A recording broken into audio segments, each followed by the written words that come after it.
মেঘ ডাকতে থাকে, বাজ পড়তে থাকে, আর মাটি সরিয়ে উঠে আসে এক ডাইনি, মামদো আর তাদের সন্তান।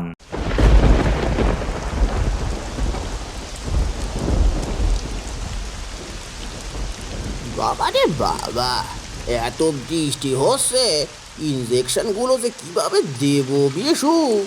আজ রাতেই দিতে হবে, তাহলেই কাল সকালে বড় বড় তরমুজ বিক্রি হবে। জমিয়ে ইনকাম করবো। ওই ওই ওই ওই তো এই দারোগা বাবু আর মোড়ল মশাই এসে গেছে। কি হারে বিশু, কাজ হচ্ছে তো? এই নে, এটা ছড়িয়ে দে। এইবার তরমুজ দেখে সবাই পাগল হয়ে যাবে, পাগল। এই বিষ গ্রামবাসী গিললে এবারের গিন্নির সোনার চেনটা হয়ে যাবে।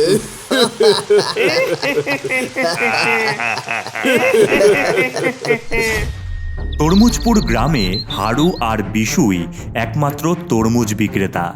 কম সময়ে অনেক বড় আকারের তরমুজ তৈরি করে বিভিন্ন বিক্রেতা এবং ক্রেতাদের তরমুজ দিয়ে প্রচুর লাভ করাই ছিল তাদের প্রধান উদ্দেশ্য।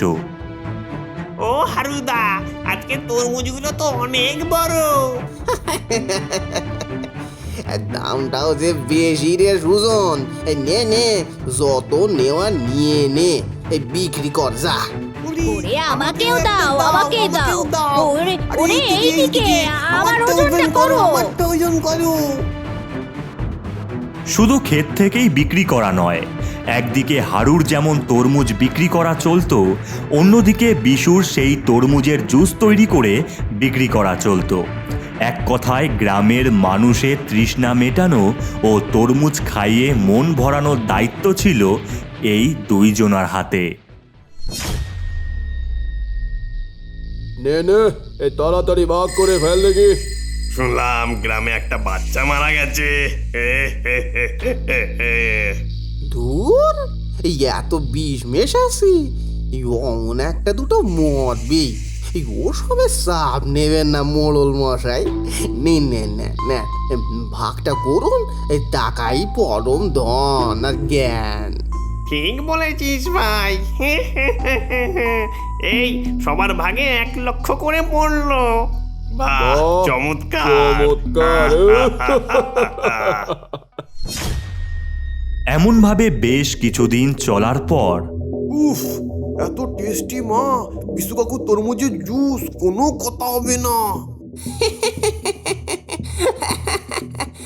এত বড় তরমুজ, আহা কি মিষ্টি, আহ আর কি স্বাদ, আহা আমাদের গ্রাম ছাড়া আর পাওয়াই যায় না।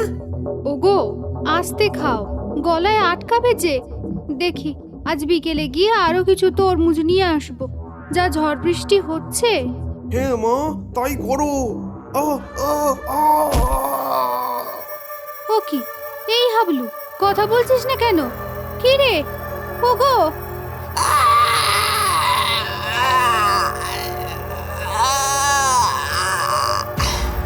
এ কি, তোমার কি হলো? হে ভগবান, এই ভর সন্ধ্যায় কি যে হলো? কে কোথায় আছো? এদিকে এসো। কিছুক্ষণ পর সেখানে অনেক লোক জড়ো হয়, আর ডাক্তার আসলে বলে, দুজনেই স্ট্রোক করে মারা গেছে। না,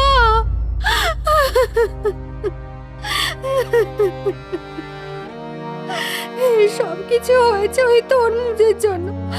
আমি কাউকে ছাড়বো না, কাউকে না। সেই সময় সঙ্গে সঙ্গে মালতী দৌড়াতে থাকে। দৌড়ে দৌড়ে সে পৌঁছায় তরমুজপুরের পুলিশ স্টেশনে। দারোগা বাবু, ওই বিশু হারু তরমুজ খাইয়ে আমার স্বামী ছেলেকে মেরে ফেলেছে। হ্যাঁ, তরমুজ খাইয়ে? এইসব পাগলের দল কোথা থেকে যে আসে। এই কে আছিস, ঘাড় ধাক্কা দিয়ে বাইরে বের করে দে, যত সব। এরপর মালতীকে বন্দুক দিয়ে আঘাত করে ঘাড় ধাক্কা দিয়ে বাইরে ফেলে দেওয়া হয়, কিন্তু মালতী হার মানে না। সেখান থেকে গিয়ে মালতী গ্রামের সকলকে এক জায়গায় জড়ো করে বলতে থাকে, সবাই শোনো, এই হারু আর বিশু যেই তরমুজ বিক্রি করে তাদের জন্য আমার স্বামী আর ছেলে মারা গেছে। বাঁচতে চাইলে কেউ খেও না, কেউ খেও না। এই মুখপুরীকে আজ রাতেই সাবার করতে হবে হারু। এগে মোড়ল মশাই। রাত হলে মালতী ঘরের মধ্যে একা বসে থাকে। আর সেই সময় হারু, বিশু, দারোগা আর মোড়ল সকলে প্রবেশ করে।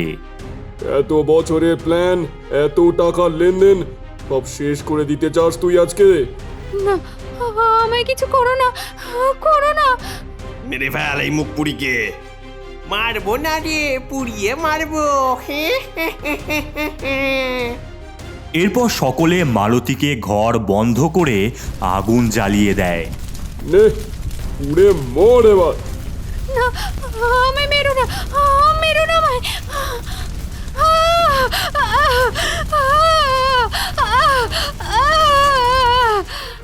কিছুক্ষণ পর আগুন নিভলে মালতীকে কাপড় পেঁচিয়ে গাড়ি করে নিয়ে যাওয়া হয় বাঁশবাগানের ভেতরে। আর সেখানে কোদাল দিয়ে গর্ত খুঁড়ে মালতীকে পুঁতে দেওয়া হয়। যা, তোকে স্বামী আর ছেলের কাছে পাঠিয়ে দিলাম। এই বলে সকলেই সেখান থেকে চলে যায়। আর তারপরেই এক প্রবল জোরে ঝড় শুরু হয় চারিদিকে।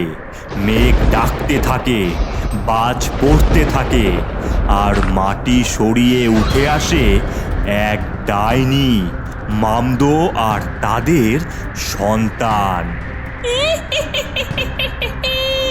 আমি ডাইনি, এই প্রতিশোধ আমি নেবই। কিন্তু কিভাবে গিন্নি? চলো আমার সাথে তোমরা।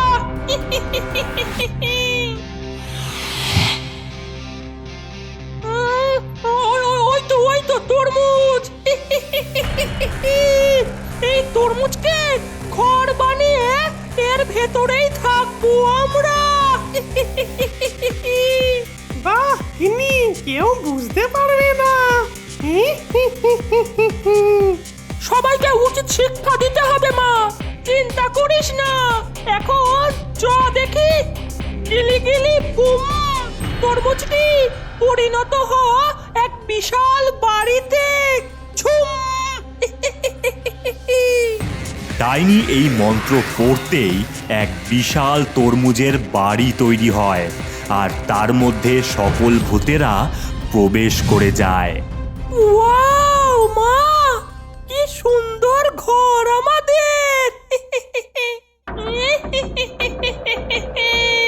এখন আমাদের অনেক কাজ। ওই হারু, বিশুর সব তরমুজ আমরা শেষ করে দেব।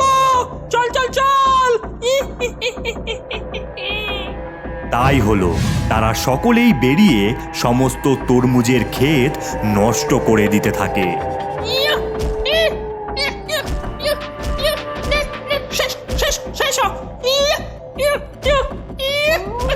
বিষ খাওয়াবি মানুষদের? অনেক অনেক টাকা কামিয়েছিস তোরা। আর না। সমস্তটাই নষ্ট হলে সকলে আবার তরমুজের ভেতরে প্রবেশ করে যায়। কালকে হবে মজা। ওগো, এ কি হলো আমাদের তরমুজের? ওরে সব শেষ করে দিল গো। কোন হারামজাদা এটা করার সাহস পেল? একবার ধরতে পারলি না? উড়ে উড়ে উড়ে আমরা করেছি রে। সব ক্ষেত নষ্ট করে দিয়েছে।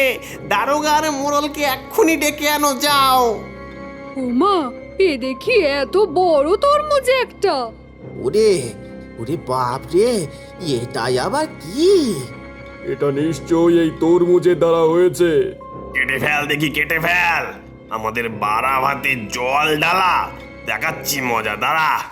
এরপর কিছু লোক কোদাল আর কাস্তে নিয়ে কাটা শুরু করে। আমার তোর তরমুজের বাড়ি কাটবি?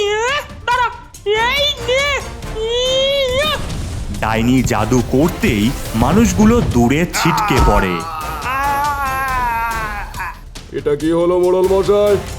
এক মায়াবী তরমুজ। দূর মায়াবী। এই সবাই গুলি মারো দেখি। এরপর পুলিশের দল গুলি মারা শুরু করলে তরমুজটি লোহাতে পরিণত হয়ে যায়। এর মধ্যে ভূত বাসা বেঁধেছে। তারানাথকে ডাক দাও, না হলে সবাই মরবো। এখন চলো সবাই। এই সবাই চলো এখান থেকে। রাত গভীর হয়েছে। এমন সময় থানার বাইরে একটা বড় তরমুজ পড়ার আওয়াজ হয়। এ কি, এত বড় তরমুজ এ কোথা থেকে আসলো? দারোগা যেই কাছে যায় এমন সময় সেখানে তরমুজের ভেতর থেকে আসে ডাইনি। আজ তুই শেষ। এ তো এক ডাইনি। আমায় মেরো না।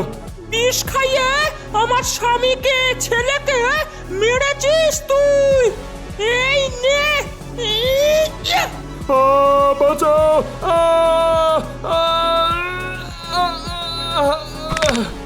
এরপর দারোগা লাশটি নিয়ে গ্রামের বটগাছে ঝুলিয়ে দেয় ডাইনি, আর তরমুজে ঢুকে যায়।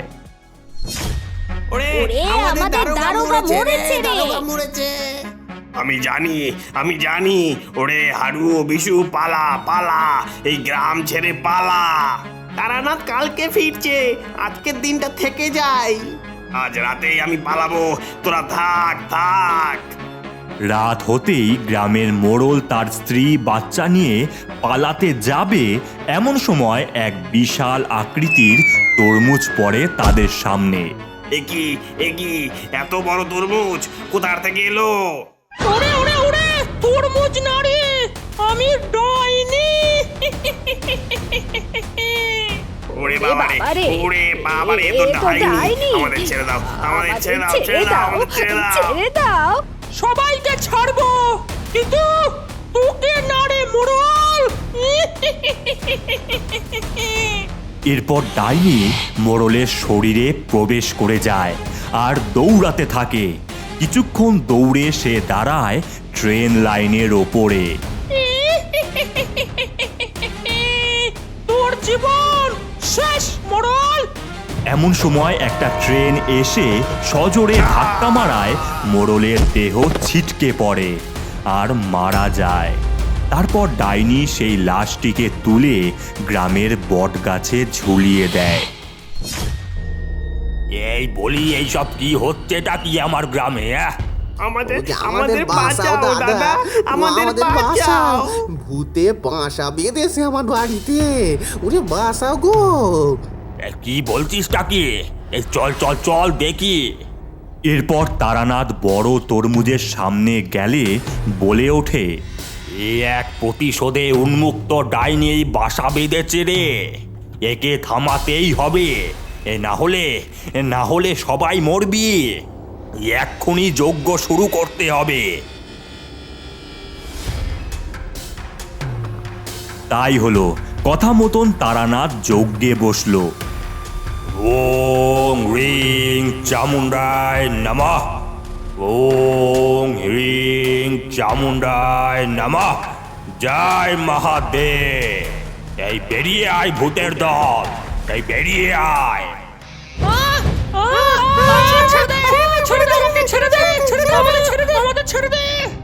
এই কেন করছিস এমন?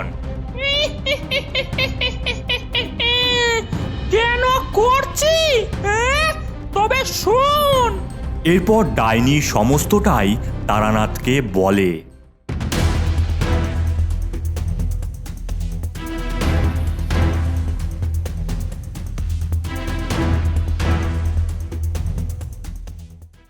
এ ঘোর অন্যায় করেছিস রে বিশু, হারু। এই তোদের মেরেই এই পিশাচ শান্তি পাবে। এইখানে আমি কিছুই করতে পারবো না রে। এরপর ডাইনি আর মামদো বিশু আর হারুর গলা ধরে ওপরে তুলে দেয়। ওগো, আমি ক্ষমা চাইছি, ছেড়ে দাও, ছেড়ে দাও।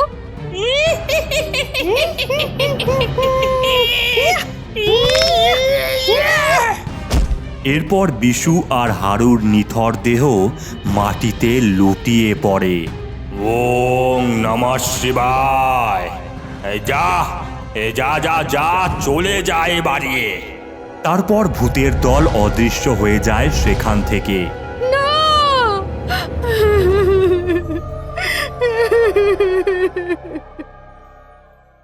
সেই রাতের পর থেকে তরমুজপুর গ্রামে বিভিন্ন মানুষেরা সৎভাবে তরমুজ চাষ করতে লাগে, আর সেই তরমুজ খেয়ে সকল গ্রামবাসী হাসি খুশি জীবন কাটাতে থাকে।